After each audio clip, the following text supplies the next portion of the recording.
Fine. कैसे हैं आप लोग? आज 11 अगस्त है। याद करिए 1908 हमारे 19 वर्षीय खुद्दीराम बोस को फांसी लगी थी और वो हमारे सबसे कम उम्र के लिटिल मास्टर मार्टियर्स मैन शहीद हैं हमारे। आज उनका शहीद का दिवस है। खुदीराम बोस। खुदीराम बोस बंगाल के थे और बंगाल बिहार उड़ीसा में जो चावल होता है ना, वो जो टूट जाता है, टुकड़े वाला चावल, टूटा हुआ चावल, उस चावल को खुदी कहते हैं। खुदी। तो लोग उसे खुदी खुदी कहते हैं। इसका मतलब समझे? वैल्यूलेस।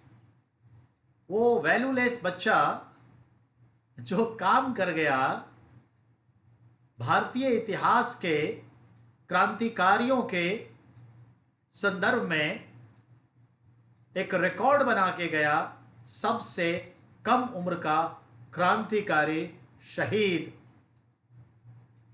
खुदीराम बोस। तो किसी को भी कमजोर ना समझें, सबके अंदर में वो तिलिस्म मौजूद है। चिंगारी की जरूरत है, चिंगारी की जरूरत है, ध्यान में रखिएगा।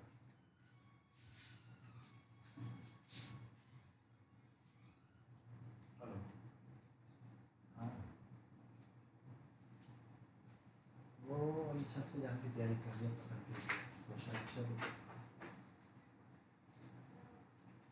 ये बात बात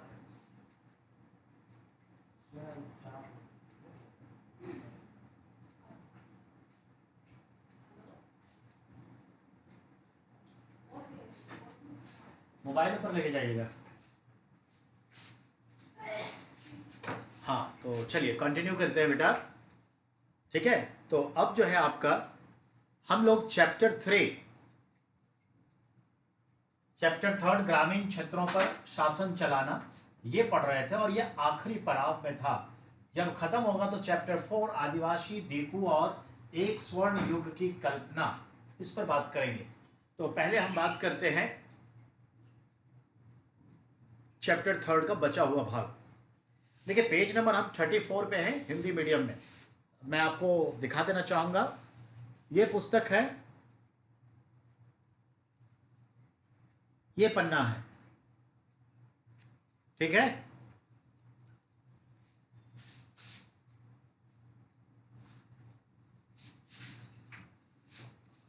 ये इसका इंग्लिश मीडियम है, इंग्लिश मीडियम। और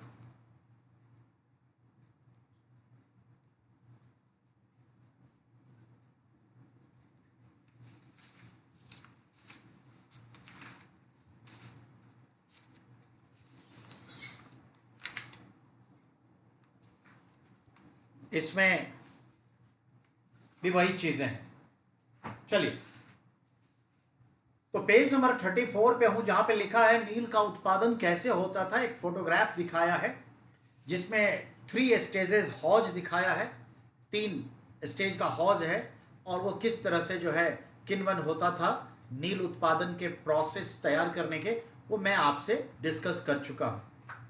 फिर भी 3-4 शब्द हैं, उसको जानना जरूरी है।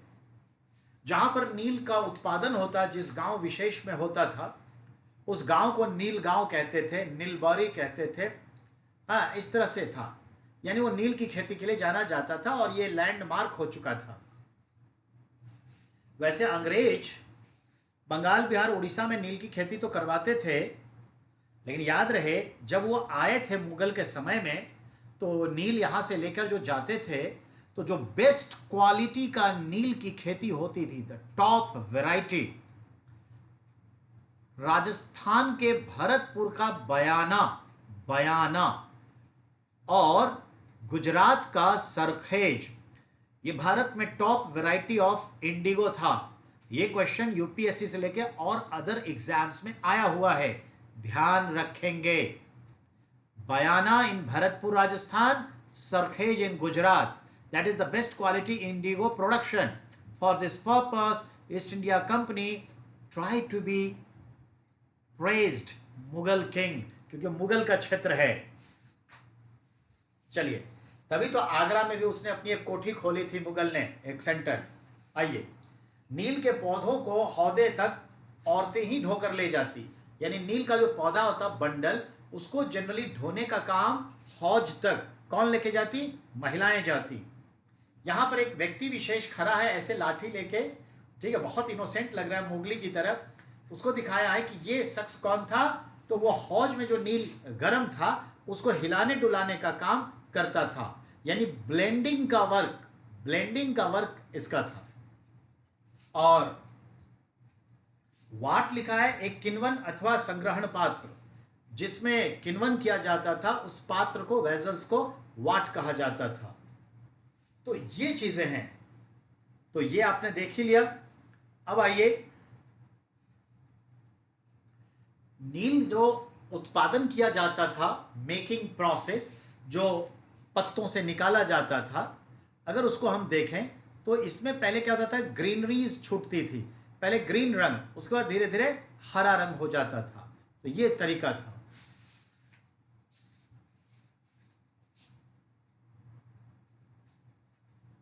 एक मिनट,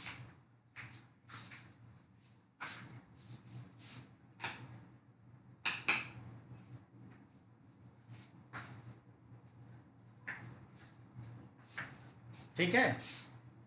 तो पहले ग्रीन होता था, फिर ब्लू रंग हो जाता था, ग्रीन से ब्लू कन्वर्ट होता था नील प्रोसेस में।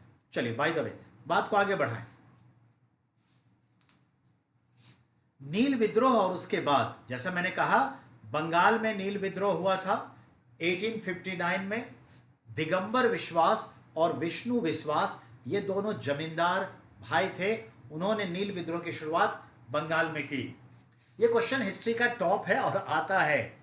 दिगंबर विश्वास, विष्णु विश्वास, नील आंदोलन से जुड़े दो भाई, बंगाल 1859, दो भाई सहोदर, ठीक है ना, विश्वास ब्रदर्स। सिद्धू कान्हू, संथाल परगना 1855, सिद्धू कान्हू ब्रदर्स। समझ में आई बात? उसी तरह से कोई और है क्या? Harihar and Bukka, Vijayanagar brothers. सैयद बंधु, सैयद ब्रदर्स, हसन हुसैन, याद करिए, मुगल। याद है कि नहीं ये सब चीजें?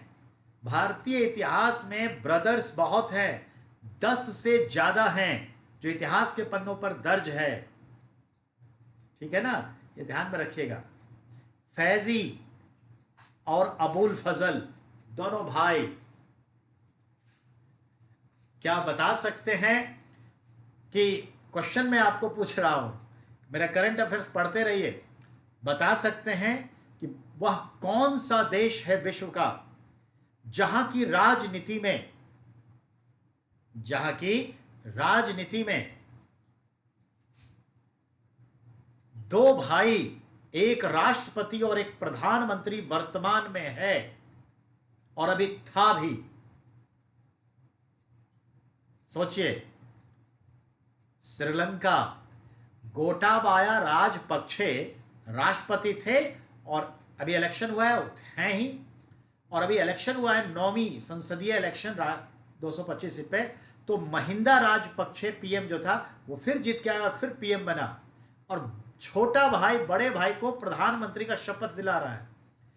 छोटा भाई राष्ट्रपति और बड़ा भाई प्रधानमंत्री। बहुत अच्छा है श्रीलंका, ये सवाल बन के ही रहेगा। तो इतिहास के पन्नों पे बहुत ब्रदर्स है। चलिए बात करते हैं।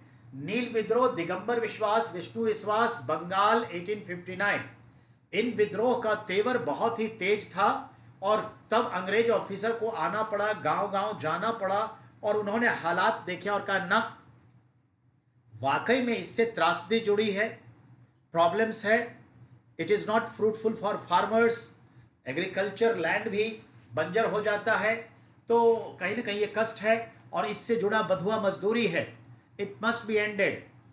तब फाइनली कोई खेती करने के लिए तैयार ही नहीं था, तो फाइनली ये हुआ कि जो जो लीज पर साइन किया है,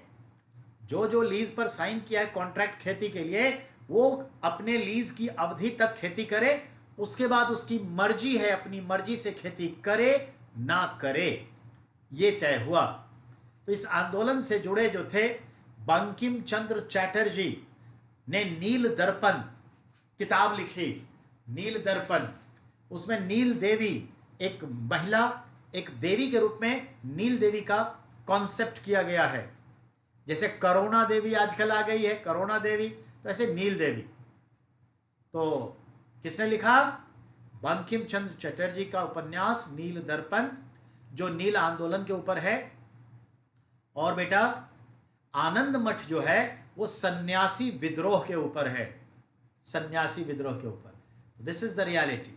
और उसके बाद जो बंगाल के जेंटलमैन थे वो सब गांव की ओर गए जहां जहां नील आंदोलन होता था, और वहां जाकर के क्या किया उन्होंने? कहानियां बनाई, किस्से बनाए और धड़ाधड़ पब्लिश किया।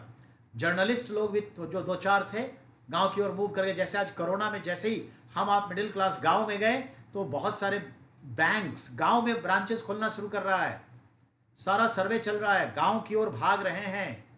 This is the reality. तो चलिए, तो हमने कहा नील विद्रोह, ये भी समझ गए। अब आइए, नील विद्रोह इतना उग्र हो गया था कि जो किसान लोग थे वो एजेंट को पीटते, जमींदार को भी पीट देते जो नील की खेती की बात करता।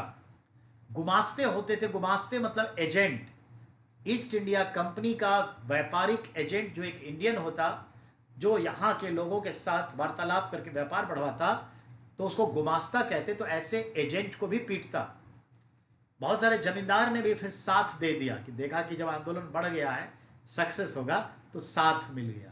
तो ये है रियलिटी। अब आइए आगे। अब नोटिस आ गया कि जो एग्रीमेंट साइन किया है वह तो खेती करे till then completement of agreement. Those are not under the agreement, they left cultivation of indigo. और जिसको करने की इच्छा है करे, जिसको नहीं करना है ना करे। तो जब वहां पर नील की खेती पर दिक्कत आने लगी तो ये अंग्रेज अब बंगाल के सेंट्रल पार्ट से थोड़ा एसाइड हो गए और बिहार, उड़ीसा की तरफ, झारखंड की तरफ आ गए। तो बिहार में चंपारण, गांधी जी, नील आंदोलन, मालूम है चंपारण सत्याग्रह 1917, ये चीजें। तो नील आयोग की स्थापना हुई और बागान मालिकों पर दोष गया। बागान मालिक, नील बागान मालिक यानी नीलहे, नीलहे यानी इंडिगो प्लैटर्स। इंडिगो प्लैटर्स मतलब वो अंग्रेज जो ठेके पर खेती करवाते थे। चलिए, तो याद रखना है, इंडिगो कमीशन के चेयरमैन WS सीटेन थे। WS सीटेन, the chairman of Indigo Commission in Bengal. That is question. अब आइए, जानते ही है चांदपुर का एक किसान था जिसका नाम था हाजी मुल्ला। हाजी मुल्ला को कहा गया कि तुम नील की खेती नहीं करोगे, तो बोला भीख मांग लूंगा, गांव छोड़ दूंगा, कुछ और कर लूंगा, पर नील की खेती नहीं करूंगा। और पूछा, जब एक बंडल नील का उपजाने का तुम्हें 1 रुपया देंगे तब भी नहीं करोगे? तो कहा तब भी नहीं करूंगा। बेटा 1860 की बात है, 1859, 1860। आज से कितना बेटा? लगभग 160 वर्ष पहले की बात है। उस वक्त कह रहा है कि एक नील के बंडल के लिए 1 रुपया दूंगा। 1 रुपया का वैल्यू समझाऊं?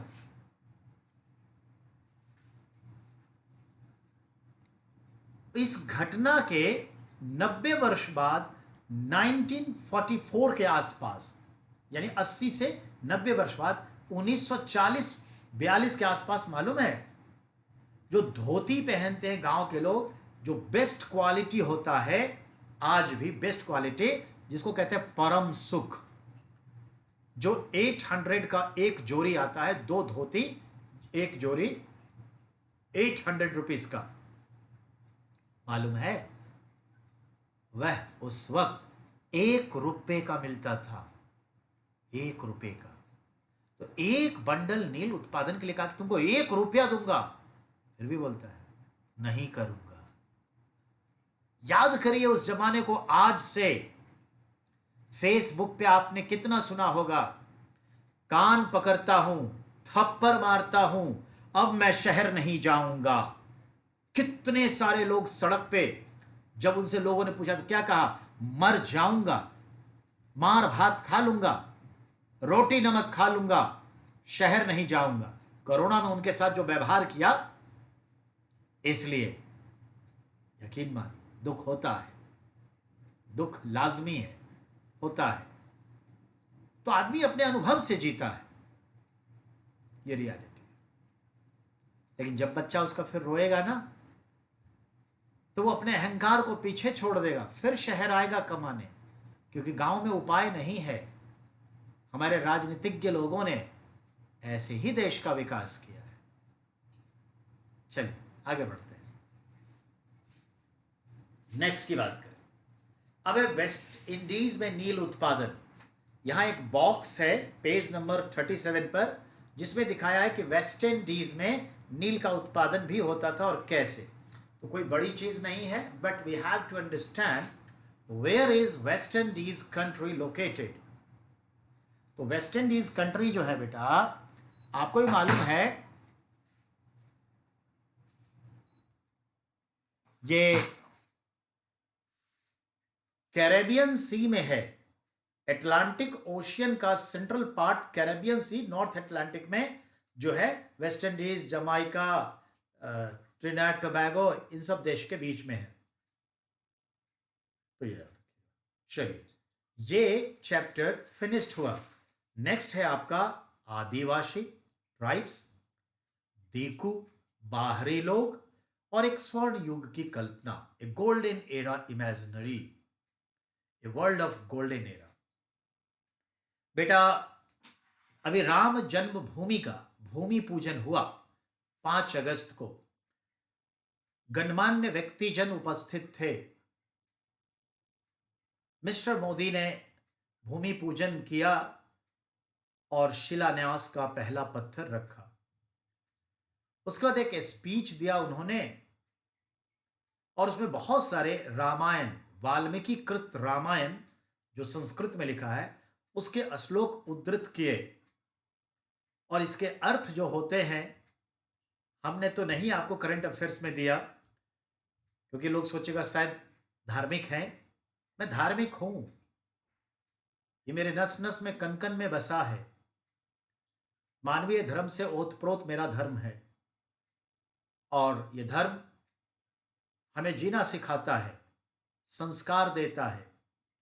जो कुछ भी धारण योग्य है, those things are positive vibes, ideas, activities, these are adaptable. वह धारणीय है। जो कुछ भी धारण योग्य है, एक्सेप्ट, उसे एक्सेप्ट करना ही धारणीय धर्म है। तो धर्म तो अच्छी चीज है बेटा। ये जो मैं एज ए शिक्षक आपको पढ़ाने की कोशिश कर रहा हूं, ये मेरा धर्म है, और धर्म ही कर्म है। जो अपने धर्म से चित्त हो गया, अपने कर्म से उन्मुख हो गया। धर्म को कभी मत छोड़िएगा। और धर्म की व्याख्या ना ओवैसी के तहत, और ना ही तथाकथित जो कट्टरवादी कुछ लोग हैं उनके तहत व्याख्या मत करिए। धर्म बहुत व्यापक चीज है, जो हमको और आपको जोड़े रखता है और मुस्कुराने के लिए विवश कर देता है, आपको देख के, परस्पर को देख के। ये धर्म है। तो याद रखिएगा, आदिवासी मतलब हुए नेटिव, इंडिजीनियस। और बेटा 8 अगस्त को, सॉरी 9 अगस्त को हम सेलिब्रेट करते हैं world tribal day, world indigenous day, world native day. Native मतलब स्थानीय लोग, जो शुरू से उसी जगह पे हैं, जिनका वो धरती है, जमीन है, सब कुछ है, जिनके वो हिस्से हैं। हमारे संथाल, हो, मुंडा, उड़ाव, बैंगा, मैती, अहोम, मिसमी, ढेर है ना, ब्रू, रियांग, मालूम है कितने हैं सारे। ये सब हमारे वो लोग हैं जिनकी ये धरती है, जिनकी वो धरती है। अगर उनको वहां से हटा देंगे, सोचिए, जैसे शरीर से जान का निकल जाना। ऐसे वो हमारा जो है भौतिक नहीं, वैचारिक रूप से वो हमारे ओत प्रोत में है, हमारे भाषाओं में वो जीता है, हमारी जो आंचलिक संस्कृति है। इसलिए किसी को भी उसके जगह से, उसके जन्म स्थान से दूर मत करिए। कोशिश करिए वहीं पर वो सारी सुविधाएं दीजिए जिसके बदौलत अपने जीवन को विकसित कर सके, तरक्की कर सके, आगे बढ़ सके, सुख विस्तारित कर सके। जन्म स्थान से दूर जाना बड़ी मुश्किल होती है। जब आप युवा होते हैं, जहां प्रेम मिल जाता है वहां कोई मुश्किल नहीं होती, क्योंकि सुख वही नजर आता है। बट जैसे माँ बाप बनते हैं, पारिवारिक उत्तरदायित्व में आते हैं, तो अपने आप मन जन्म स्थान की ओर लौटने की कोशिश करता है। नेचर है, ठीक है ना। चलिए बाय द वे बात को आगे बढ़ाएं। तो इसमें बेटा ये जो चैप्टर है आदिवासी, दुकू और एक स्वर्ण युग की कल्पना, ध्यान दें। हम हमेशा राम राज की कल्पना करते हैं। वही राम जन्मभूमि के समय में जय सिया राम और कहा अब राम राज्य भी शुरुआत हो जाएगी। देखते हैं कब होता है ये राम राज्य की शुरुआत, कब हमें अपने थाली में बैठा के वो खिलाते हैं, जैसे राम ने हनुमान को खिलाया एक ही केले के पत्ते पर। अब माइथोलॉजिकल स्टोरी है। उन्होंने कहा आप मेरे भगवान, मैं आपका भक्त, मैं कैसे आपके साथ खाऊं, मैं आपका गुलाम दास, आप ईश्वर, ये नहीं हो सकता। फिर भी कहा नहीं आओ। फिर भी कहा हे प्रभु मुझे पाप का भागी मत बनाइए, मैं तो आपका सेवक हूं। तो कहते हैं कि राम जी ने उस पत्ते पर यूं एक उंगली खींच दी और पत्ते एक ही रहे, पर ऐसा लगा जैसे दो भाग हो गया, और इस तरह से केला का पत्ता दो भाग में बट गया। ऐसा कहानी है जिसको कि एक आध्यात्मिक चाशनी में लपेट के लोगों तक पहुंचाया जाता है, जो एक बहुत ही एजुकेशनल आइडिया है। लोग नहीं समझते, लोग कहते हैं ये अंधविश्वास है। हाँ, ये कहानी सच्ची ना हो, पर इसको जिस तरीके से लपेटा है, भावनाओं में ओतप्रोत हो गया है, ये होती है भावना। चलिए, तो मैं ये कह रहा हूं, हमारे जो आदिवासी समाज के लोग हैं, जो थे, जो हैं, संथाल, मुंडा, उरांव, बैंगा, ये सब स्थानीय लोग हैं। इन लोगों ने जो बाहर वाले जो उनके यहां जमीन ले लिए, जंगल ले लिए, जमींदारी ले ली, उसके सामाजिक रीति रिवाजों को छोड़ने पर मजबूर कर दिया, उसके जो अपनी खूंटी व्यवस्था थी, उनके जो अपने गोत्रों की व्यवस्था थी, उनका जो अपना पशुपालन और कृषि का समझ और जीवन था, जो जंगल जमीन जानवरों से जुड़ा हुआ उनकी अर्थव्यवस्था थी, जिसको वो खूंटी व्यवस्था कहते थे। अंग्रेजों ने उनकी जमीन ले ली, जमींदारी पर दे दिया, जंगल पर कब्जा कर लिया, जंगल जाने से मना कर दिया, वहां पर एक नए जजमान को बैठा दिया, शैडो बैंकर को बैठा दिया, उनकी पूरी व्यवस्था को तोड़ मरोड़ के रख दिया, मेन स्ट्रीम में लाने की कोशिश की। पर उस जमाने के हिसाब से उन्हें वो बुरा लगा, और उन्होंने ऐसे लोग जो उनके परिवेश में आ गए थे, उन्हें क्या कहा? बाहरी। और बाहरी के लिए उन्होंने आदिवासी शब्द क्या इस्तेमाल किया? दीकू। तो दीकू का मतलब होता है बाहरी। जैसे बेटा ऑस्ट्रेलिया की जो मूल आबादी है उसमें लगभग 50 लाख विदेशी हैं। यूनाइटेड अरब अमीरात में वहां की खुद की आबादी 14 लाख है और 49 लाख लोग रहते हैं, यानी लगभग 35 लाख बाहरी हैं। वो दीकू कहलाए। हमारे देश में मान लेते हैं लोग दिल्ली दिल्ली के लिए कहते रहते हैं, ये बिहार से आ गया जी, या मद्रासी आ गया जी, ये दीकू है उनकी नजर में। लेकिन ये तो राजधानी है ना, सबकी है ना, हम सब के हैं, सब हमारा है, ये भावना होनी चाहिए। तो ये चीज है, ठीक है। कुल मिलाकर के समझ में आ गई बात आपको दीकू का। तो मुंडा संस्कृति, संथाल संस्कृति के लोग, आदिवासी चाहते थे कि उनके जो पुराने जमाने में राज्य थे, सुख समृद्धि थी, जो सदियों से ये कहानी के तौर पर सुनते आए, बाप दादाओं से सुनते आए कि राम राज्य था, जंगल थे, जानवर था, पेड़ पौधे पशु पक्षी थे, चहलकदमी करते, कलरव करते थे, नदियां झरझर बहती थी, खादान बहुत उपजते थे, पेड़ पौधे इतने फल वल देने वाले, यानी हर चीज भरपूर था और प्रकृति में जीवन था, सुखमय आनंद का जीवन था। ना तो डिजिटल फोन था, ना इंटरनेट था, ना डाटा की चिंता थी, ना कोई बाहरी लोग थे उसका डर था, ना कोई आर्थिक शोषण था। एकदम राम राज्य जैसा था। वही सपना था कि फिर से आ जाए। इसी सपने के लिए आज भी ये लोग चल रहे हैं पत्थर गली, पत्थर गली या पत्थर गली कहते हैं लोग। पत्थर गड़ी का काम ये लोग कर रहे हैं, बताऊंगा फिर कभी।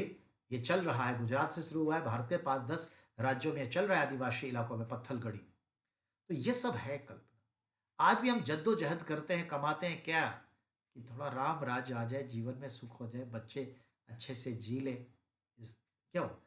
रोटी कपड़ा मकान शिक्षा चिकित्सा और डाटा मिलता रहे, यही ना।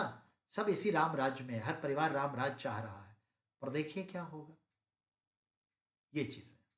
ठीक है, तो ध्यान में रखिएगा। आइए, कहने का तात्पर्य यह है हमारा, तो ऐसे हमारे आदिवासी संथाली मुंडा समाज थे जो एक स्वर्ण युग की कल्पना करते थे, जैसा पहले था वैसे रिवाइव हो और बाहरी लोग जो है वो जाएं। तो और आदिवासी कौन है इसको समझें। तो भारत को यूं ही नहीं अंग्रेजों ने जीत लिया और अपना राज्य कायम कर दिया, नहीं। जब जब उसने गलत काम किया, हमारे कला संस्कृति समाज के विरोध में कोई काम किया, जब भी हमारे सामाजिक मुद्दों में हस्तक्षेप किया, तब तब हम उभर के आए, आवाज बुलंद की, क्रांति की।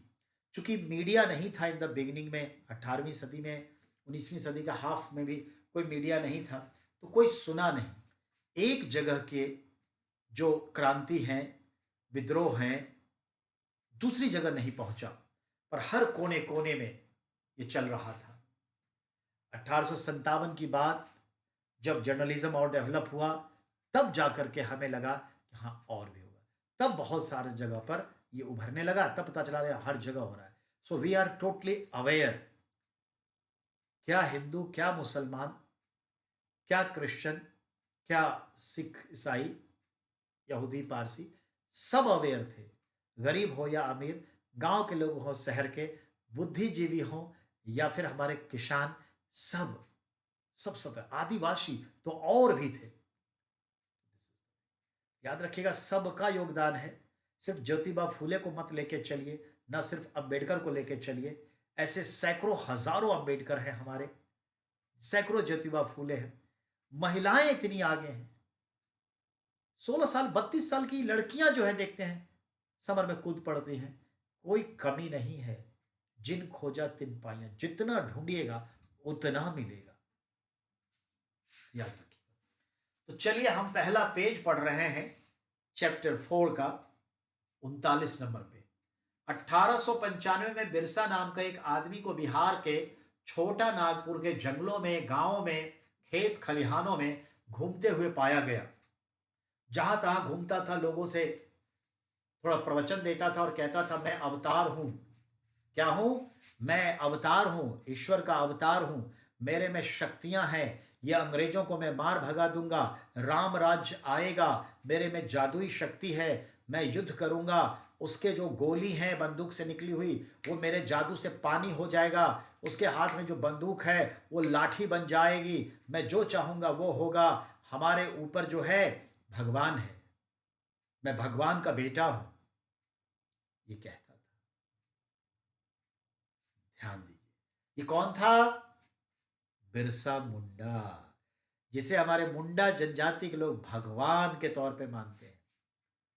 बिरसा मुंडा, पिताजी गरीब चरवाहे, और चरवाही करते समय धीरे धीरे इनका एडमिशन मिशनरी स्कूल में हुआ। जो अंग्रेज यहां पर कैथोलिक अंग्रेज मिशनरी की स्थापना करके शिक्षा देने की बात करते थे, तो शिक्षा क्या देते थे? ईसा मसीह का नाम जपो, वो सबसे बड़ा प्रभु है। तो शिक्षा के आर में, साफ सफाई के आर में, स्वास्थ्य सेवा पहुंचाने के आर में वो अपने धर्म को बढ़ा रहे थे, लोगों का धर्म परिवर्तन कर रहे थे। वो ये कह रहे थे कि ईसा मसीह की पूजा करो, वो सच्चा भगवान है, वो सच्चा इंसान है, सच्चा देवता है, वही शक्तिशाली है, वही तुम्हारे दुखों को दूर करेगा। साफ सुथरा रहो, स्वस्थ रहो, भोजन पानी करो और ईसाई धर्म को अपना लो, यीशु के गुण गाओ। होता रहा। ये पढ़े उसी स्कूल में, मिशनरी स्कूल में, पर बहुत जल्दी समझ में आ गया कि एक बहुत बड़ा षड्यंत्र है। जनाब का एक साधु प्रवृत्ति के व्यक्ति से मुलाकात हुई, कोई और नहीं, उनको इन्होंने, बिरसा मुंडा ने अपना गुरु मान लिया। उनका नाम था आनंद पांडे। तो आनंद पांडे को बिरसा मुंडा ने अपना गुरु माना और बिरसा मुंडा उसके बाद वैष्णव संत हो गए, वैष्णव धर्मी हो गए, मांस मछली खाना छोड़ दिया और आदिवासी लोग जो मांस मछली खाते थे उनको भी वो दूर किया, साफ सुथरा रहने के लिए विवश किया और कहा कि मैं सब कुछ करूंगा। और वो कहते थे कटंगो बाबा कटंगो, यानी आदिवासी को कह रहे हैं कि अंग्रेजों को काटना है, काटना है, काटना है, कटंगो बाबा कटंगो। 1885 के आसपास इनको जो है यह आंदोलन दिया और 1895 में इनको जेल भी दे दिया 2 साल के लिए, उपद्रव फैलाने के लिए। फिर बाहर निकले, फिर क्रांतिकारी आंदोलन, रात रात भर गांव गांव में चौकसी करते, लोगों का जुलूस निकालते, लोगों को बैठाते और सबको एक संगठन में रखते कि ये काम करना है। तो इनके भरोसे बहुत लोग आ गए। बिरसा मुंडा को लोग भगवान जैसा शरीक मानने लगे। इनकी किंवदंतियां इतनी फैल गई कि वो कहीं भी कभी भी रूप परिवर्तन करके आ जाता है।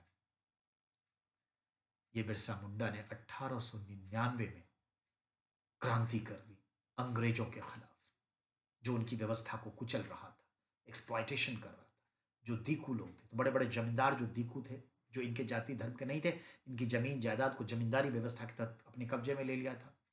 जो जंगल थे वो अंग्रेजों ने कब्जे में ले लिया था। तो इन्होंने विद्रोह कर दिया। विद्रोह चला लेकिन अंततः इनको पकड़ लिया गया और जेल में मर गए। लेकिन बिरसा मुंडा अमर हो गए। मुंडा जाति के लोग, आदिवासी जाति के लोग बिरसा मुंडा को भगवान तुल्य ही मानते हैं, उससे कम बिल्कुल नहीं मानते। ये चीज है। तो बिरसा मुंडा का जो क्रांति थी उसका नाम था उल गुलान। बिरसा मुंडा की क्रांति को क्या कहते थे? उल गुलान, जिसका अर्थ हुआ महान हलचल। जनाब आईएएस के एग्जाम में, नेट पीजीटी के एग्जाम में बिरसा मुंडा 5 सवालों का मालिक है। मुंडा विद्रोह, बिरसा मुंडा, उल गुलान, समय, वैष्णव, गुरु कौन? आनंद पांडे। ये हॉट क्वेश्चन है। तो हमने यहां तो आपको बता ही दिया, संथाल उड़ाव तो सबका आ गया। अब यहां बताया था परती। देखिए बेटा, पेज नंबर 40 पे है परती। परती का अर्थ हुआ ऐसी जमीन जो कम उपजाऊ है, हर वर्ष अच्छे फसल नहीं दे सकती, तो एक बार फसल लो, 2-3 साल के लिए खाली छोड़ दो, तो जो वनस्पतियां उगेगी वो फिर जीवाश्म के रूप में सड़ेगी और सड़ के उग के उसकी फर्टिलिटी फिर से कायम हो जाएगी। फिर तीसरे या चौथे साल फिर इसको कल्टीवेट करके फसल बोएंगे तो अच्छी फसल आएगी। उस टाइम में फर्टिलाइजर्स का सिस्टम था नहीं, गोबर वगैरह लोग दिया जाता था, पर उतने मवेशी वगैरह कहाँ होंगे, कहाँ कहाँ, क्यों? क्योंकि हमें तो दिक्कत थी, तो हम तो गोबर को उपले बनाते, गोसा बनाते, गोईठा बनाते थे और उससे जलावन का इस्तेमाल करके खाना पकाते। तो ये चीज है। तो कहने का मतलब है परती वो जमीन थी जिसमें 2 या 3 साल के बाद फसलें उगाई जाती थी, फिर 2 साल 3 साल के लिए खाली छोड़ दिया जाता था। साल, साल एक पेड़ है बेटा जो बहुत ही मजबूत टिम्बर होता है और फर्नीचर के लिए इस्तेमाल होता है। शाल का पेड़, शाल के पेड़ के नीचे ही तो ज्ञान प्राप्त हुआ था महावीर स्वामी को और जन्म हुआ था गौतम बुद्ध का, शाल पेड़ के नीचे। महुआ, बेटा महुआ जो है एक पेड़ है जिसके फल लाइट येलो, एकदम लाइट येलो जैसा होता है, ठीक है, फल। और ये जो जो कलर इसका होता है ना आंवला का, जो शीशे जैसा होता है वो, और बहुत कोमल फूल होता है, जैसे ही थोड़ा अपने आप टपक जाता है, सुगंध बड़ी होती है और उसको पीस दे तो पूरा रस निकल जाएगा। यूं खाए तो रसगुल्ले जैसा लगेगा, इतना हल्का सॉफ्ट रस से भरा होता है, इसके फूल रसगुल्ले जैसा लगता है। और अगर 10 आप खा ले तो 10-20 मिनट की मदहोश ही आ जाती है। महुए का शराब बनता है। आदिवासी लोगों के जंगलों वाले क्षेत्र में महुए का बहुत पेड़ है, डेसिडियस फॉरेस्ट का है। और महुए की लकड़ी बहुत अच्छी होती है। महुए की लकड़ी बहुत अच्छी होती है, तो महुए का फूल से शराब बनाते हैं। फल कह लीजिए, फल फूल दोनों एक साथ ही होता है। तो फल से शराब बनाते हैं। उसको कूट कूट कर रख देते हैं, कभी भी बॉईल करके चावल की तरह खाते हैं। कूट कूट के रख के उसको आटे की तरह इस्तेमाल करते हैं, जैसे चावल का आटा। तो उससे रोटी भी बनाते हैं, चावल भी बनाते हैं, शराब भी पीते हैं। और सुखा करके रखते हैं, बाद में बॉईल कर करके उसको खाते हैं साबूदाने की तरह। तो कई तरह से उसको आहार में लिया जाता है और शराब में लिया जाता है। महुए का शराब बहुत फेमस है और हमारे आदिवासी लोग महुए की शराब खूब पीते हैं। और सच पूछिए, जब ये फल पेड़ में लग जाता है, यकीन मानिए 1/2 किलोमीटर दूर तक हवा अगर बहती है तो उसकी सुगंध पहुंचती है। क्या खुशबू है, मान के चलिए। क्योंकि मेरे पास भी 2-4 महुए का पेड़ है, कौन समझ सकते हैं, पर मैं शराब नहीं पीता। ठीक है, चलिए अब आगे आइए। तो महुआ है एक फूल जिसे खाया जाता है, शराब बनाने के लिए भी इस्तेमाल होता है। डोंगरिया जो है कंद, ये कबीले हैं जो दिखाया गया है कि कैसे वो जंगल में जाते हैं और पंडानों की पत्तियां तोड़ के लाते हैं, जिससे थाली वाली बनता है। डोंगा कहते हैं ना, डोंगा, बहुत सारे पत्ते ऐसे होते हैं जिसको आपस में जोड़ के सीख लगा लगा के थाली बना लेते हैं जिसमें खाना खाता है। पत्तल, भोज वोज में तो खाते ही हैं, तो पत्तल। तो ये आदिवासी लोग डोंगा का पत्ता लाते हैं, यानी कि पंडालू वृक्ष का। तो कौन से वृक्ष की पत्तियों से डोंगा बनता, बर्तन बनता? पंडालू। एक क्वेश्चन। डोंगरिया कंध जनजाति किस चीज पर आलंबित थी? तो महिलाएं उसकी जो है पंडालू के पत्ते बुनती थी। ठीक है, अब है ये कहाँ के थे? ओडिशा के थे। अब अगला जो 40 पे है, जनजातीय समूह किस तरह जीते थे? तो बेटा झूम खेती शब्द आया है, झूम खेती। बेटा इंग्लिश में एक वर्ड है शिफ्टिंग एग्रीकल्चर, इंग्लिश में एक वर्ड है स्लैश एंड बर्न फार्मिंग, और हिंदी में एक शब्द है झूम खेती। क्या मतलब? कृषि का सबसे पुराना तरीका जो है झूम खेती है, उसी को शिफ्टिंग कहते हैं, उसी को स्लैश एंड बर्न। कैसे? आदिवासी लोग जो थे, जो प्रकृति में देख सके, उसका जो अपने लिए खेती करना शुरू किए इन जंगली फसलों को देखते हुए उसी ऋतु के हिसाब से, तो उनके पास डिंगिंग स्टिक या तो लकड़ी की या लोहे की या तांबे की होती थी या हड्डी की। तो डिंगिंग स्टिक होता था, उस स्टिक्स को क्या करते थे, बो देते थे। लेकिन कैसे?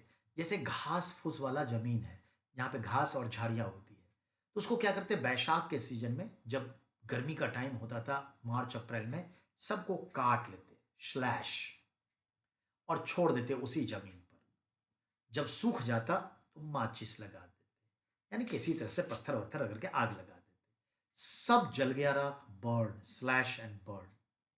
और उसके बाद उसको बर्न हो गया तो राख बन गया। राख मतलब पोटेशियम, फास्फोरस, फॉस्फेट, कैल्शियम, ये सब है वो। बहुत उपजाऊ चीज है ये, केमिकल बन गया। अब बारिश हुई तो ये घुल मिल गया कीचड़ उचड़ बन के, और तब मिला के उसको डिंगिंग स्टिक से उसमें मक्के का, गेहूं का, जो भी है, चने का, जो भी है, बो देते थे फसल। अच्छी उपज हो जाती थी उस जमाने के हिसाब से। तो क्या करते थे, 1-2 साल 3 साल उस पर खेती करते थे ऐसे ही। फिर धीरे धीरे उसकी उपज की शक्ति, फर्टिलिटी पावर कम हो जाती। अब पोटेशियम, नाइट्रोजन, ये सब तो था नहीं उस जमाने में, कैल्शियम, मतलब फर्टिलाइजर्स। तो फिर उस जमीन को क्या करते, ये जमीन छोड़ देते। तो जैसे मान लीजिए ये जो 4 मेरी उंगली है, ये एक जमीन का टुकड़ा है, इस बार इस पर खेती किया, अगला साल इस पे किया, अगला साल इस पे, स्लैश एंड बर्न, देन बारिश के बाद डिंगिंग इसने कर दिया, इसको छोड़ दिया। ये 4 खेत के टुकड़े हैं, या एक ही खेत के 4 पार्ट कर दिए। अभी इस पे खेती किया तो ये 3 पार्ट जो है खाली पड़ा है। अगली बार इस पे खेती किया, अब ये जो 3 पार्ट है वो खाली पड़ा है। अगली बार इस पे खेती किया, बाकी ये 3 पार्ट जो है वो खाली पड़ा है। अगली बार इस पे खेती किया, ये 3 पार्ट खाली पड़ा है। तो एक टुकड़े पर करता, 3 को छोड़ देता, फिर दूसरे पे किया तो वो 3 छूट गया। इस तरह से सब में फर्टिलिटी पावर समय के साथ 2-3 साल में आ जाती थी। तो देखा, जमीन शिफ्ट कर रहा है ना, खेती शिफ्ट कर करके कर रहा है, एक जगह से दूसरी, दूसरी से तीसरी। That's called shifting agriculture. पूरा दक्षिण पूर्व Asia shifting agriculture, world oldest cultivation process shifting agriculture, slash and burn. In India north east India shifting agriculture, in Maharashtra, Chhattisgarh, Madhya Pradesh shifting agriculture, in some part of Malabar Hills shifting agriculture, a lot of areas of China same, number of places shifting agriculture। ये याद रखें। तो भारत के आदिवासी shifting agriculture करते थे, ये बता रहा। उनके जीवन यापन कैसे चलते थे? जनजातीय समूह के शिफ्टिंग एग्रीकल्चर करते थे। ये घुमंतु थे और पहाड़ी मिट्टियों पर या क्षेत्र पर ऐसे करते थे। अगला है कुछ शिकारी और संग्राहक। उड़ीसा के जंगल में रहने वाले खोंड ही खोंद है।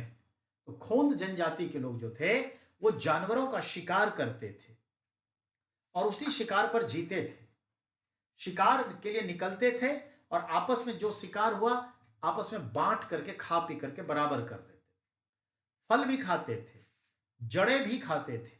खाना पकाने के लिए वे साल और महुआ के बीजों का तेल इस्तेमाल करते थे। ये आपका क्वेश्चन बनेगा। उड़ीसा में एक प्रमुख जाति जो शिकार पर जीती, खोंद। वह कौन सी जनजाति थी जो खाना पकाने के तेल के रूप में महुआ और साल वृक्ष के बीजों के से तेल निकाल के इस्तेमाल करती? खोंद। और खोंद की एक और बात सुनिए। खोंद जनजाति में हम जैसे इंसान को बलि प्रदान कर देता, सैक्रिफाइस, उनकी देवियों के सामने काट के चढ़ा देता और मांस खा लेता। अगर सुनील सर उसे मिल जाते तो हिसाब लगा देता, सुनील सर का मांस खा लेता। ये खोंद जनजाति थी, यानी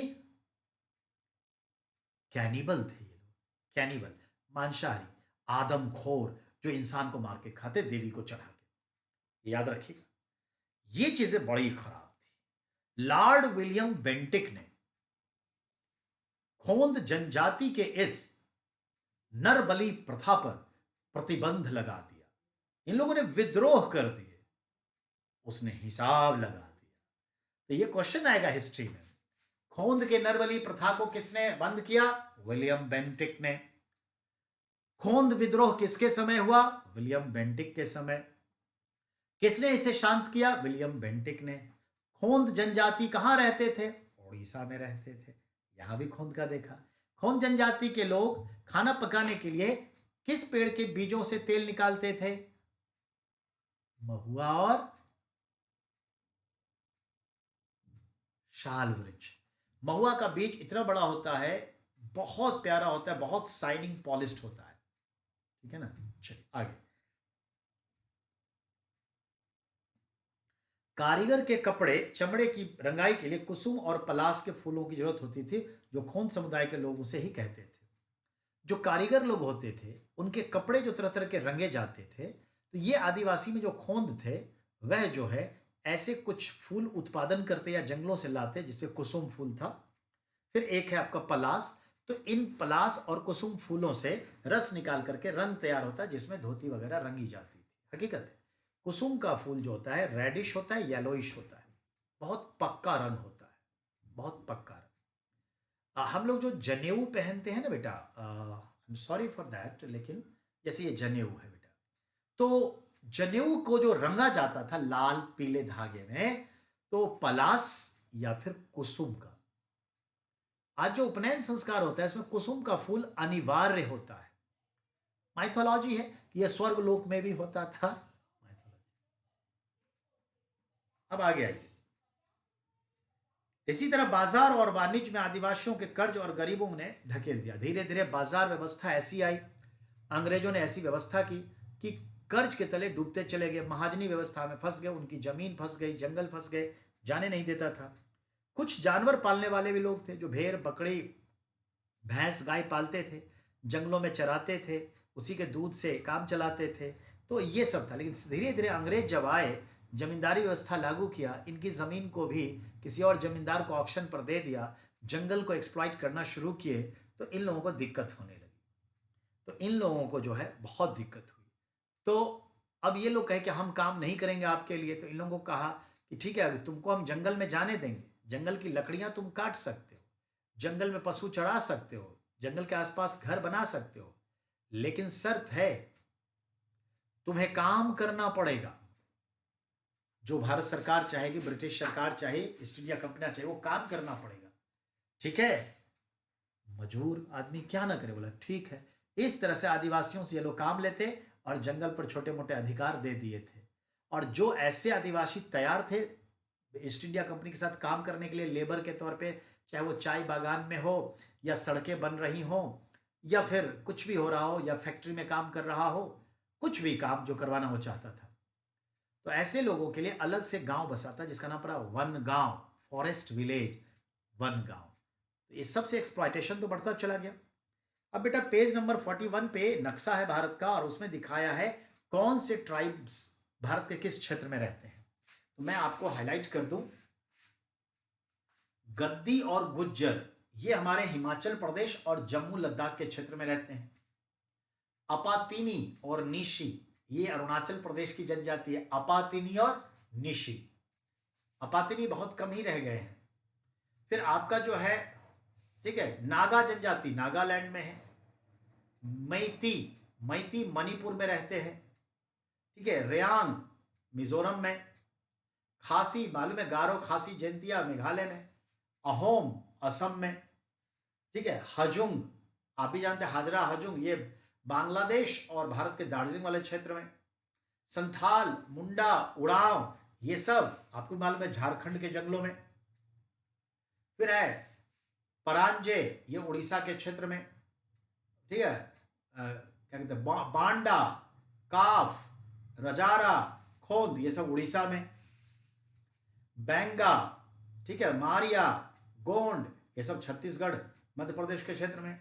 बैंगा, बंजारा, गोंड ये भी मध्य प्रदेश में। सहरिया, गरसिया ये सब कहाँ, तो राजस्थान में पहाड़ी क्षेत्रों में।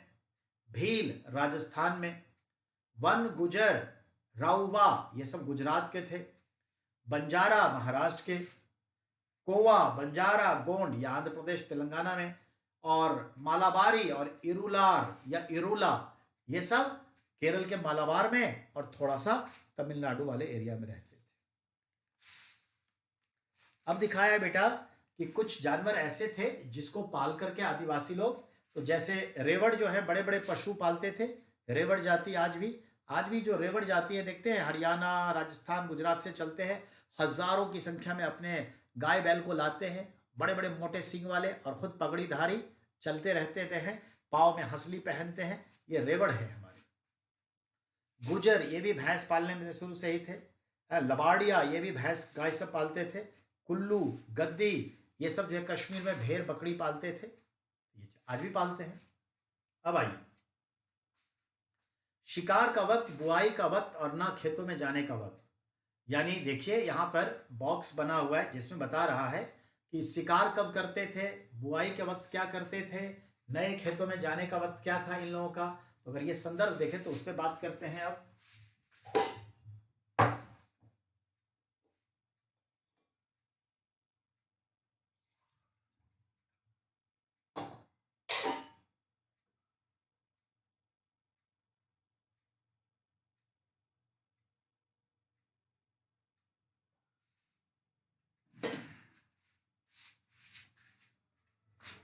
ध्यान देना है, शिकारी जो आदिवासी शिकार करते हैं उनका अपना एक जीवन चरित्र, जीवन कर्म होता था। और एक ब्रिटिश विज्ञानी हुए वेरियर एल्विन, वो इन सब पर काफी रिसर्च किए, उनके साथ रहे, देखे गए। तो जो हमारे बैंगा और खोन जनजाति हैं जो मध्य प्रदेश में, छत्तीसगढ़ में और थोड़ा बहुत महाराष्ट्र वगैरह क्षेत्र में पाए जाते हैं। चैत का महीना था, चैत में औरतें इकट्ठा करने और बच्चे खुद ठूंठ को काटने जाते हैं। चैत का महीना सूखा होता है, तो जो पेड़ सूख जाता है उसके जो ठूंठ बचते हैं उन सबको उखाड़ के काट के लाते थे जंगल से, ये उनका काम था। पुरुष जो थे पेड़ काटते थे और उसे ढोने का काम जनरली स्त्रियां करती थी। शिकार करने का काम पुरुष का था, शिकार को बनाने उन्होंने का काम स्त्रियां करती थी। बांस के फंदों का भी इस्तेमाल करते थे, ठीक है, याद रखिएगा। और केवल जड़ें और कंद इकट्ठा वही करते थे। महुआ के बीज भी इकट्ठा करते थे तेल निकालने के लिए। और जो बैनगा नाम की जनजाति थी, बहुत अच्छा शिकारी माने जाते थे। ठीक है, बैसाख में जंगलों को जला भी देते थे, जिस पर वो खेती वगैरह भी करते थे। और जेठ में बुआई होती थी, जेठ के महीने में बुआई होती थी और शिकार चलता रहता था। तो देखा, चैत में इन्होंने क्या किया, जंगल से हर चीज निकालने का काम किया जो सूखा का क्षेत्र है। चैत बैसाख, ये काम बैसाख तक चलता था, और बैसाख में जो है काफी धूप धूप होती थी, गर्मी, तो ये सब इकट्ठा कर लिया, सफाई। अब आप भी जानते हैं, जैसे ही जेठ आएगा तो बारिश से पहले बीज बो देंगे, बारिश होगी बीज पनप जाएगा। तो बारिश, तो जेठ में ये लोग खेतों की बुआई करते थे, शिकार भी चलता रहता था। आषाढ़ और भादों तक मर्द खेतों में काम करते। क्यों आषाढ़ और भादों तक? क्योंकि खेत जैसे ही बारिश होगी, धान वान रोपना उपना, बीज उज गिराना, मक्का उक्का बोना, तो ये काम करते रहते थे। बैंगा औरतें जो है वो भी लगी हुई रहती थी। अगहन में सारी फसलें तैयार हो जाती थी। अगहन जो है कलेक्शन ऑफ फूड, हार्वेस्टिंग का टाइम होता है, यानी ये अक्टूबर नवंबर का महीना हुआ। लास्ट नवंबर, दिसंबर भी चला जाता है लेकिन पू से स्टार्ट हो जाता है, तो नवंबर एक्चुअली अगहन का महीना है। तो कटिंग का, खरीफ फसल मोस्टली ये लोग करते थे, रबी उस टाइम में उतना होता नहीं था, तो खरीफ की फसल करते थे। अब है पुरुष बेवड़े में ही रहते थे मोस्टली टाइम। माघ पुरुष नए बेवड़े की तरफ चल देते थे। अब क्या है, बेवड़ा क्या है? एक तो है बेवड़ा जो शराब पी के टंच रहता है, और बेवड़े यहाँ का मतलब है बेटा आदिवासी मर्दों का ऐसा समूह जो शिकार के लिए गया हुआ है। शिकार तो आपको नहीं है यूं गए मार के ले आए, अपना तालाब नहीं है कि मछली है दिया और खींच लिए लेकर चले आए, जाल डाला, नहीं। शिकार की तलाश में चलेंगे तो जो जानवर वो लोग खाते हैं वो मिले ना मिले, मिले भी तो शिकार होगा या नहीं, हम उसे मार पाएंगे या नहीं, पता नहीं हम ही को मार दिया या बाघ ही निगल गया। तो शिकार पे गए तो अनहोनी है। तो बहुत सारे मिलके झुंड बना के रहते थे, सब एक्सपर्ट्स। कुछ तीर चलाने में एक्सपर्ट्स थे, तो कोई भाला फेंकने में एक्सपर्ट्स थे, तो कोई जानवरों को खाल खींचने में एक्सपर्ट था, तो कोई जानवर उसकी आंखें तेज थी कि कहाँ जानवर है, तो किसी का होता था कि उसके इतने घ्राण शक्तियां थी कि सूंघ के बता देता यहाँ कौन सा जानवर है। तो कोई ऐसा होता व्यक्ति उसमें जो कान इतना अवेयर रखता कि कौन सा जानवर का आवाज है ये, किसी को पद की पहचान थी कि ये जानवर यहां से गुजरा है, इसका ये पद है। तो सब कुछ नॉलेज में होता था, तब सब मिल करके जानवर का शिकार करते थे। तो बेवर होता था क्या, आदिवासी जनजातियों का वह समूह जो शिकार के लिए निकला हुआ है, बेवर। ये जान लीजिए। तो बेवर पूछेगा, कुछ लोग एक जगह खेती करते थे। अब ये कौन है कुछ लोग जो एक जगह खेती करते थे? याद रखिए, बहुत सारे समुदाय के लोग इकट्ठा खेती करते थे, और हर परिवार को जितनी जरूरत है उसके हिसाब से उसको उतना खेत, एग्रीकल्चर फील्ड अलॉट कर दिया जाता था, उतने बीज वगैरह दे दिए जाते थे, और वो खेती करते थे आपस में। और एक खेती पहले सब लोग मिलकर कर देते थे, धान वान मड़ुआ मक्का जो बोना था बो देते, फिर दूसरे किसान के पास जाते थे। इस तरह से सब मिलकर की तरह से सामूहिक खेती भी करते थे, या इंडिविजुअल भी है तो काम सब मिलकर एक दूसरे के लिए करते थे। अब ध्यान में रखिएगा, ताकतवर होते चले गए ये आपस में, खुद खेती करने की बजाय अक्सर अपनी जमीन बटाई पर दे देते, कुछ ऐसे ताकतवर आदिवासी हो गए। ब्रिटिश अफसरों को गोंड और संथाल जैसे एक जगह रहकर ठहरने वाले आदिवासी समूह शिकारी संग्राहक और घुमंतू खेतू करने वाले लोगों को मुकाबले ज्यादा सभ्य दिखाई दिए। यानी ब्रिटिशर्स को यह लगा कि जो लोग एक जगह रहता है वो ज्यादा सभ्य है, और जो घूम घूम कर जीवन जीता है वो असभ्य ज्यादा है। अगर ये लोग एक जगह आ जाए तो इसका फायदा है, सिक्योरिटी भी है, काम भी लिया जा सकता है। तो इन लोगों ने कोशिश किया, अंग्रेजों ने, कि इन लोगों को सभ्य बनाओ, एक जगह रखो, गांव बसाओ, और इस बहाने उसको एक जगह रख दिया, बाकी जगह पे कब्जा कर लो। ये पसंद नहीं हुआ, और ये कभी सुधर नहीं सके अकॉर्डिंग टू ब्रिटिशर्स। जबकि ये अपने समय में जी रहे हैं, कोई बड़ी बात नहीं है। हमारी एक तथाकथित मित्र बनी कुछ दिन पहले फेसबुक पे, वो हम जो फेसबुक पे भेजते हैं ना न्यूज़, उसको देख के कोई एक टीचर साहिबा थी, उनको लगा कि हम शायद सही व्यक्ति होंगे, और फ़ोन नंबर तो हम फेसबुक पे रखते हैं, फ़ोन की गुरगामा से, और 2 दिन में ही दोस्ती हो गई। बता रही थी हम 50 ईयर्स के हैं, हमने भी कह दिया मैं 40 ईयर्स का हूँ, दोस्ती हो गई। लेकिन उसका मैं प्रोफाइल सब चेक किया, सारा डाटा चेक किया, कुछ बहुत सारे फोटो पे लाइक भी कर दिया, सिंपल बातचीत एक सप्ताह तक हुई, पर उसके बाद वो प्रेशराइज करने लगी कि आप डायरेक्ट मार्केटिंग में आ जाइए। एक जीनियस ऐसे कुछ मार्केटिंग है, बहुत सारे मार्केटिंग ग्रुप के कंपनीज चलते हैं, डायरेक्ट मार्केटिंग चेन बनाइए, पैसा कमाइए। मैंने कहा ये सब हम नहीं करते, हम शिक्षक हैं, वक्त नहीं है, जो भी करूँगा एजुकेशन लाइन में।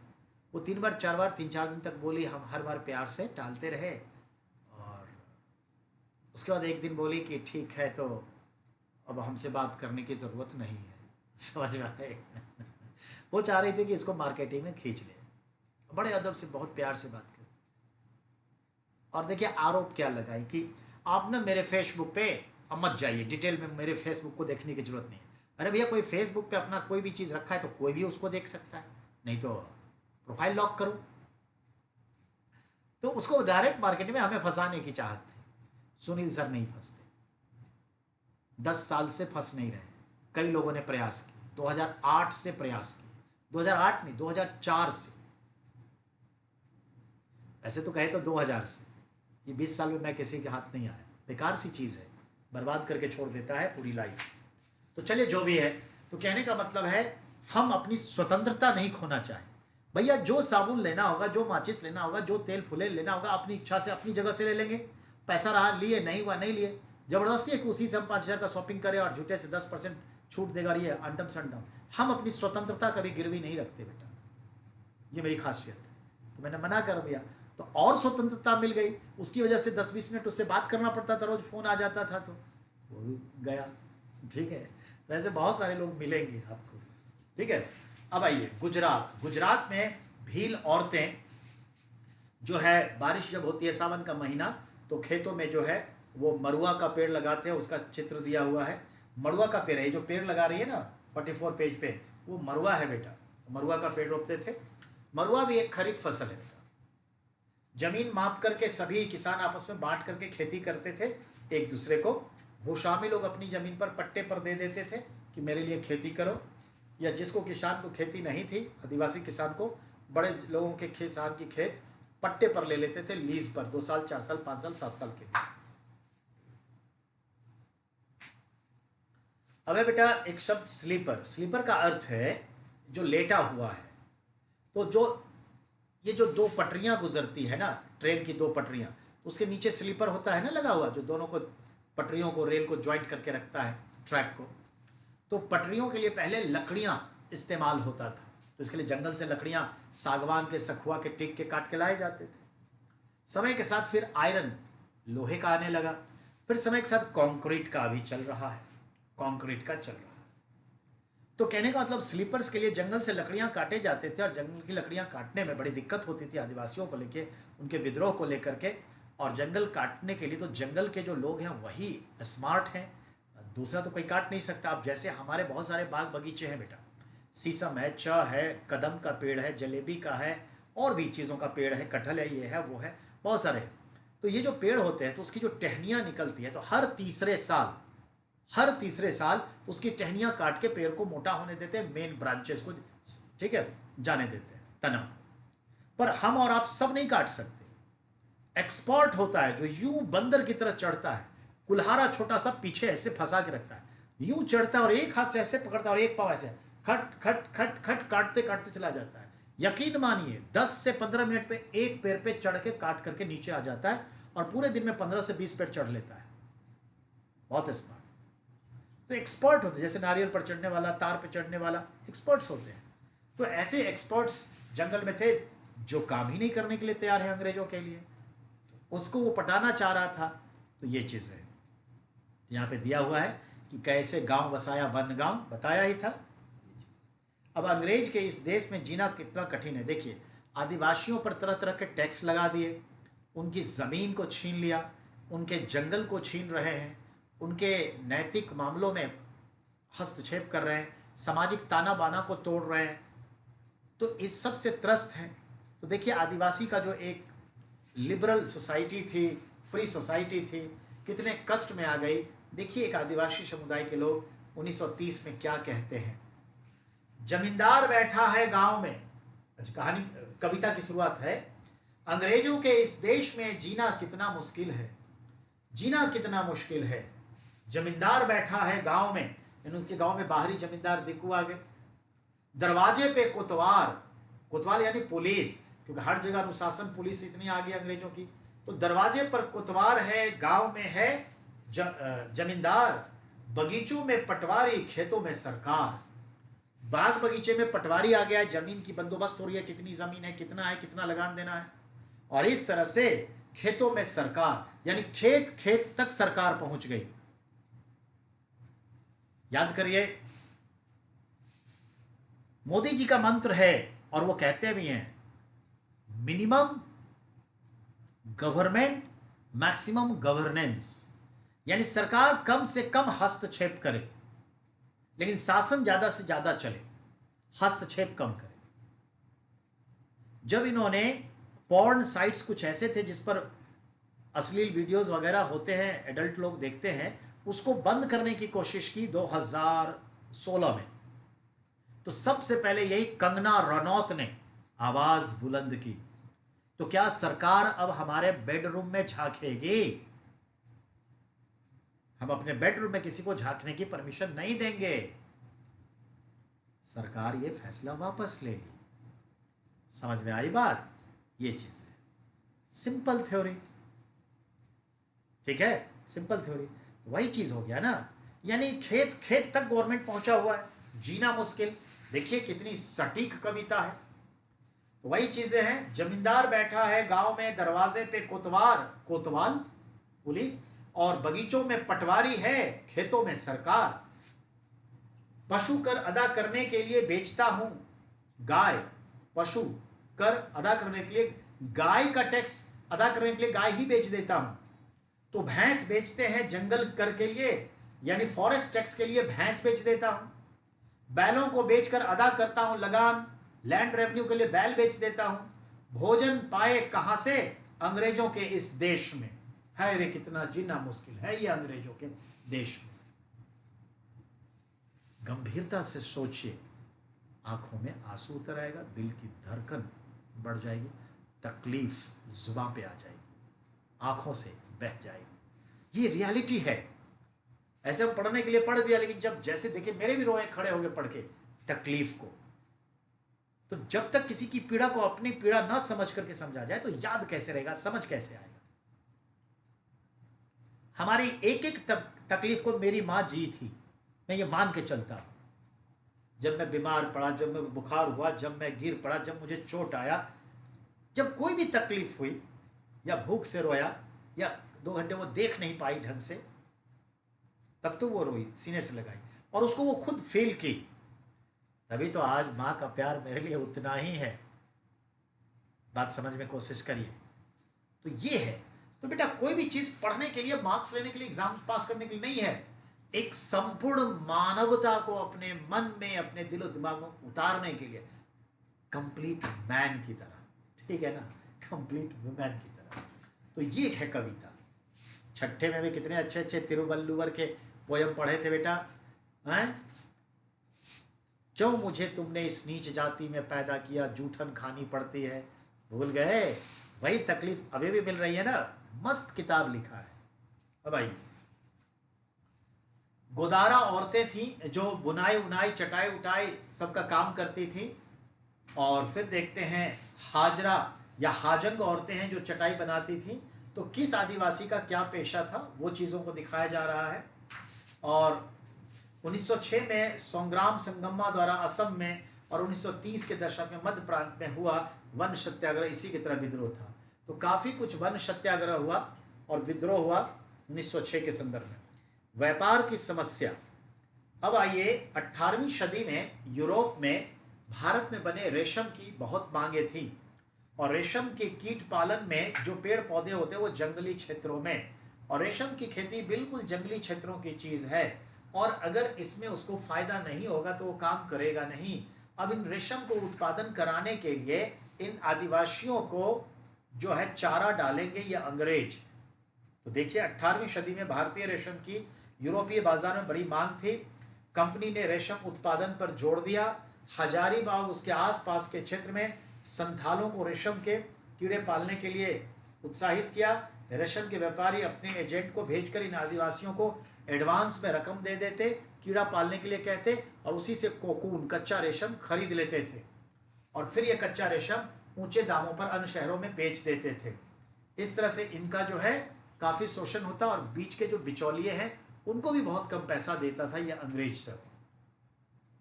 अब आइए काम की तलाश। काम की तलाश आप भी जानते हैं, आदिवासी समाजों का भी बहुत कष्ट बढ़ गया, हम जैसे लोगों का भी कष्ट बढ़ गया, और इतना शोषण किया कि हम लोगों ने उनका काम छोड़ दिया, भागने लगे। अब 1 रुपया भी ढंग से नहीं देते, अगर ढंग से अगर हमको वेतन नहीं देंगे तो हम कहाँ से काम करेंगे? नहीं, तो ये चीज़ें हैं। जब हमारी भूख नहीं शांत हो सकती, वस्त्र नहीं मिल सकते हमारे कमाने से, तो मैं उसके लिए क्यों कमाऊं, उसके लिए क्यों मरूं, उसके लिए दिन रात एक क्यों करूं? पैरामाउंट में केडी कैंपस में टीचर लोग दिन रात एक करके करोड़ों रुपए कमा के दिए, पर वो किसी को ढंग से न पैसा दे देते थे, और ऐसे प्रॉब्लम्स क्रिएट करते चले गए। नतीजा क्या हुआ? सब चले गए कि क्यों मैं उसके लिए मरूं। ऐसे अगर अपने लिए मर लिए रहते, स्टार्टअप कर लिए रहते, तो ऐसी कोचिंग चल जाती कि 1-2 लाख महीना कमा लिए रहते। ये चीज़ है, वही चीज़ है कि क्यों मैं उसके लिए मरूं। तो बहुत अच्छा कविता भी है, आगे पढ़ेंगे। अब देखिए, खनन उद्योग महत्वपूर्ण हो गया। असम का चाय बागान लगाने लगे। झारखंड में कोयला और लोहे का जो है खान में काम करने के लिए लोग आने लगे। ठेकेदार न केवल इनको बहुत कम वेतन देते थे, बल्कि उनको लौटने भी नहीं देते। ये देखिए केजीएफ, याद करिए केजीएफ चैप्टर 1। ये क्या नाम था उसका? मेरा बेटा को ये सब नाम बहुत याद रखता है। गरुड़ा, सूर्या, सूर्या का बेटा गरुड़ा। गरुड़ा को देखिए कैसे लेबर को पकड़ के ले जाते थे और रख देते थे खान में। तो केजीएफ तो करीब करीब आप सब लोग ये पिक्चर देखे होंगे, समझ गए होंगे। ऐसे ही आपको समझना पड़ेगा। उस जमाने में गांव गांव से इन आदिवासियों को, गरीब तबके के लोगों को इकट्ठा करते थे कि वेतन मिलेगा, दिहाड़ी मिलेगी, हर सप्ताह पैसा मिलेगा, शनिवार शनिवार इतना पैसा मिलेगा, चलो काम करने के लिए। सोने की खुदाई तो कोयले की, लोहे की वगैरह की, इन सब को ले जाते, उन सब को बड़ी गंदी बस्तियों में रखते। रहन सहन का स्तर बहुत खराब होते थे, ऐसे बीमार होकर मर जाते थे। गैंग ऑफ बसईपुर देख लीजिए, आपके सामने में है गैंग ऑफ बसईपुर। और ये अंग्रेज लोग ऐसे गुमास्तों को रखते कि जाओ गाँव गाँव से पकड़ के लाओ और इसे काम करवाते। और जब बीच में छुट्टी देने की बात होती तो छुट्टी भी नहीं देते, मर जाओ। केजीएफ में खुद देख लीजिए, सब सीन क्रिएटेड है, देख लीजिए। ये हकीकत है बेटा। बहुत दिनों के बाद एक ढंग की पिक्चर केजीएफ बनी, नो डाउट बहुत अच्छी मूवी है, उसका ड्रेस डिजाइनिंग वगैरह सब अच्छी है। केजीएफ मूवीज को जाने देना चाहिए, ऑस्कर के लिए अवार्ड मिलना चाहिए। और जो गुलाबो शिताबो है अमिताभ बच्चन और आयुष्मान खुराना का, मैं मान के चलता हूँ किसी अगर ऑस्कर में दिया जाए तो अवार्ड मिलेगा, खासकर अमिताभ बच्चन की एक्टिंग का, ड्रेस सेंस का, बहुत अच्छा है। ये दोनों मूवी जरूर देखिएगा, नहीं देखे हो तो। गुलाबो शिताबो मस्त है। चलिए बात को आगे बढ़ाएं बेटा। अब है नज़दीक से देखने पर, यानी दिखाया है कि 1831-32 में कोल विद्रोह हो गया। 1855 आते आते संथालों ने विद्रोह कर दिए। संथालों ने विद्रोह कर दिए, क्यों? दीकू वाले को बाहर भगाओ, हम इन अंग्रेजों के यहाँ काम नहीं करेंगे, हमारी पुरानी व्यवस्था खूंट खूंटी लौटनी चाहिए, इन महाजनों को भगाओ, जमींदारों को भगाओ, हमें अपने अंदाज में रहना है। ये था संथालों का मांग, ठीक है। और सिद्धू कान्हू नेतृत्व किए और यह आंदोलन चला। तो लहू लुहान मेरे कंधे, जरा देखिए क्या कहता है, जरा सोचिए। एक पोयम है, मुंडा आदिवासियों का गीत है, बिरसा मुंडा वाला मुंडा आदिवासियों का गीत है। हाय कोल्हू के बैल की तरह मैं, हाय कोल्हू के बैल की तरह मैं, लहू लुहान मेरे कंधे, जमींदार के दूत दिन और रात करते हैं मुझे परेशान, बड़बड़ाता हूं मैं यही दिन और रात, हाय यही है मेरी हालात, नहीं है मेरा कोई ठिकाना, नहीं है मेरी कोई खुशियां। मैं बताऊं, मैंने भी क्रेडिट कार्ड का इस्तेमाल किया, मार्च तक सारे पेमेंट टाइम पर किया, लेकिन कोरोना आया और एजुकेशन सेक्टर तो आज तक नहीं खुला है बेटा। वो तो ऑनलाइन थोड़ा सा शुरू कर लिया, आप लोग जुड़ गए तो सच पूछिए रोटी का जुगाड़ हो गया। हकीकत में कहता हूं, मैं जो भी बात आपसे करता हूं दिल से और बिल्कुल परफेक्ट और अपना एग्जाम्पल देता हूं, क्योंकि यही सबसे बेस्ट तरीका है बेटा। जो मैं हूं वो आपके सामने है। हर दिन HDFC के 2-3 कॉल आ जाते हैं, मैसेज आ जाते हैं, SBI के आते हैं, क्रेडिट कार्ड वालों का। कार के लोन का नहीं आता, वो बस मैसेज दे दिया हो गया। आता है, फोन आता है, कब कब कब कब कब। 43,000 का SBI 60,000 रुपए पर पहुंचा दिया 5 महीने, चक्रवृद्धि कंपाउंड इंटरेस्ट जोड़ रहे हैं जनाब। सेटलमेंट करेंगे, जब पैसा आएगा तो सेटलमेंट करेंगे, देंगे कैसे नहीं, लेकिन सेटलमेंट करके कम करवाएंगे। ये सब रूल है। तो कहने का मतलब ये है, देखा आपने, वही चीज देखिए, हाय कोल्हू के बैल की तरह मेरे कंधे। बेटा कोल्हू का जो बैल होता है ना, जो तेल निकालने वाला राउंड राउंड घूमता है बैल जुआ लेके, उसका कभी कंधा देखा है? पूरा घाव हो जाता है, फूल जाता है, रिश्ते रहते हैं पस, फिर भी खींचता है। घोड़े तांगे में रथ में जता हुआ घोड़े का देखते हैं क्या हाल होता है, ये पट जाता है। ये सब पांव देखते हैं, खूर देखते हैं, क्या हाल होता है, तो देखा होगा। गधों पर गट्ठर लाते हैं, गधों का क्या हाल हो जाता है। चांदनी चौक में बैल पर जो सिंगल गाड़ी चलती है, सिंगल बैल वाली गाड़ी सदर बाजार में, जरा कभी उसको देखिए ना, कितनी तकलीफ में है वो। ये तो हकीकत है। मालूम है कितने लोग बैलगाड़ी चलाते हैं, बैल का ये हालत खराब है, फिर भी खींचे जा रहे हैं। वही चीजें कह रहा है, ऐसे ही हालात इनके हैं। हाय कोल्हू के बैल की तरह मेरे लहूलुहान कंधे, जमींदार के दूध दिन और रात करते हैं मुझे परेशान। ठीक है, बड़बड़ाता हूं मैं यही दिन और रात। देखिए मुझे भी तो ये क्रेडिट कार्ड वाले परेशान कर रहे हैं। सबको मालूम है मॉरेटोरियम है, 31 अगस्त तक है, फिर भी 4 बार करके आप सुसाइडिंग के लिए हमको प्रेरित कर रहे हैं, टेंशन दे रहे हैं, तनाव दे रहे हैं। भैया 31 के बाद बात करूं ना, और जब कह दिया कि अभी नहीं होगा, सितंबर से पहले कोई संभावना नहीं है, तो क्यों परेशान करते हैं? बेटा जो 150 साल पहले था वो आज भी है। यही जमींदार आज आपके नेट वाले हैं, टीवी वाले हैं, जो भी जिसके पैसे, बैंक वाले हैं, बड़े बड़े महाजन हैं। कुछ भी नहीं बदला है, तरीका बदल गया है। ठीक है, चलिए वैष्णव, मालूम ही है जो विष्णु की पूजा करे वैष्णव कहलाते हैं। बिरसा मुंडा का सारा कहानी मैंने बयान कर दिया। आप जो यहाँ पे है कुछ भी नहीं है, मैंने सारी बात बिरसा मुंडा की बता दी। ठीक है, ये ध्यान में रखिए। और फिर अगला जो है बिरसा मुंडा का जो उल गुलान यानी महान हलचल, यानी उनका जो आंदोलन है, तो बिरसा मुंडा का जो आंदोलन है यानी कि मुंडा विद्रोह, उसको उल गुलान कहा गया है, महान हलचल। और उनका आंदोलन का झंडा जो था वो सफेद रंग का था। तो सफेद झंडा उनके राज का प्रतीक था कि सब कुछ बेहतर होगा। और इस तरह से सारी कहानी मैंने बयां कर दी। अब यहां पर दिया हुआ है, पापुआ न्यू गिनी के जनजाति लोग जो हैं वो गीत गाते हैं। पापुआ न्यू गिनी कहां पे है बेटा? पापुआ न्यू गिनी बिल्कुल इक्वेटर के ईस्ट में जाइए, इंडोनेशिया के बाद इरंजिया, पापुआ न्यू गिनी। तो पापुआ न्यू गिनी जो है एक आदिवासी जनजाति, पापुआ जनजाति के लोग हैं। वहां पर देखिए कितनी अच्छी कविता वो गाते हैं।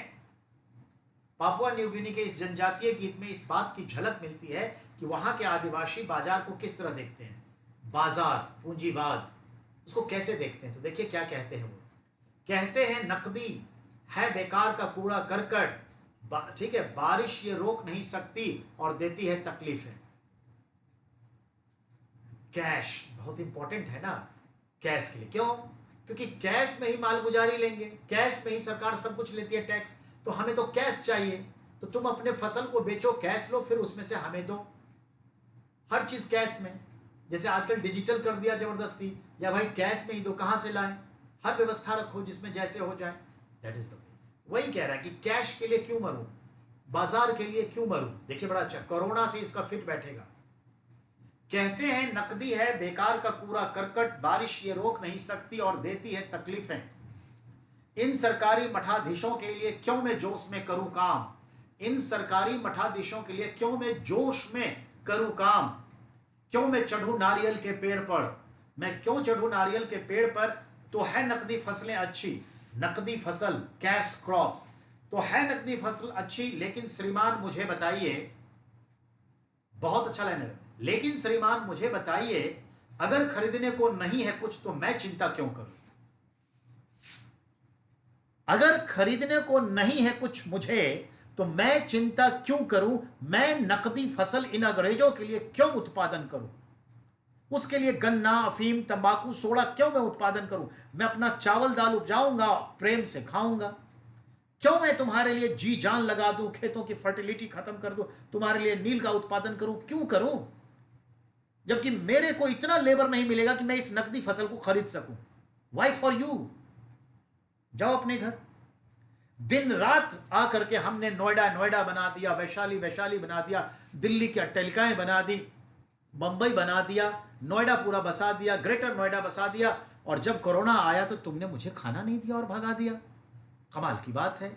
तो इस कोरोना में तुमने करुणा नहीं दिखाई। बताओ, हम तुम्हारे लिए क्यों शहर में रहें? क्यों इस सरी हुई गलियों में रहें? क्यों मैं तौलिया लपेटे हुए तुम्हारे दरबार में यूं भीख मांगता रहूं, दर दर की ठोकरें खाऊं? क्यों ना मैं अपने घर जाऊं, उसी 1 बीघे जमीन को फिर से खोदूं, और फिर वहीं एक तालाब खोदूं, वहीं पे पानी की व्यवस्था करूं, वहीं पे धान उपजाऊं, 2 रोटी खाऊं? मैं तुम्हारे शहर क्यों आऊं? बात समझ आए? यही है। तो देखिए बेटा, इतिहास हर पल घटित हो रहा है। वो आंखें चाहिए देखने को, वो दिव्य दृष्टि चाहिए।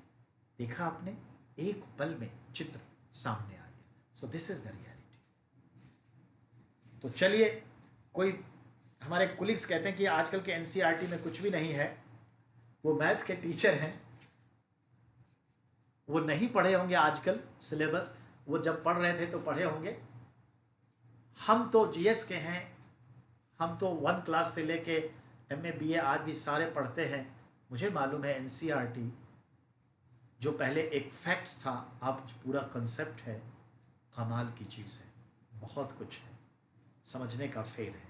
पर चलिए, इस तरह से हमने आज ये चैप्टर पूरा किया। हम नहीं चाहते कि अगले चैप्टर में एंट्री ले।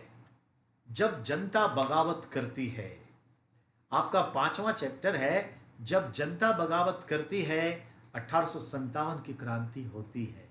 तो 1857 की क्रांति पढ़ेंगे और उसके बाद की घटनाओं को पढ़ेंगे। इस तरह से चैप्टर 5 और चैप्टर 6 पढ़ करके हम मन को तसल्ली देंगे कि भैया इसमें से एक भी सवाल अगर आया तो अपनी पकड़ से दूर जाने नहीं देंगे। तो ध्यान रखिएगा। तो हम अब 1857 को पढ़ेंगे और देखा 1857 के पीछे क्या रीजन थे। Exploitation of 100 years since 1757 battle of Plassey till, ठीक है, 1857। तो ये चीज़ है। तो आज इतना ही। मैं जानता हूं हम लोग 7-8 मिनट पहले ही हैं, पर लेट इट गो, क्या फ़र्क पड़ता है।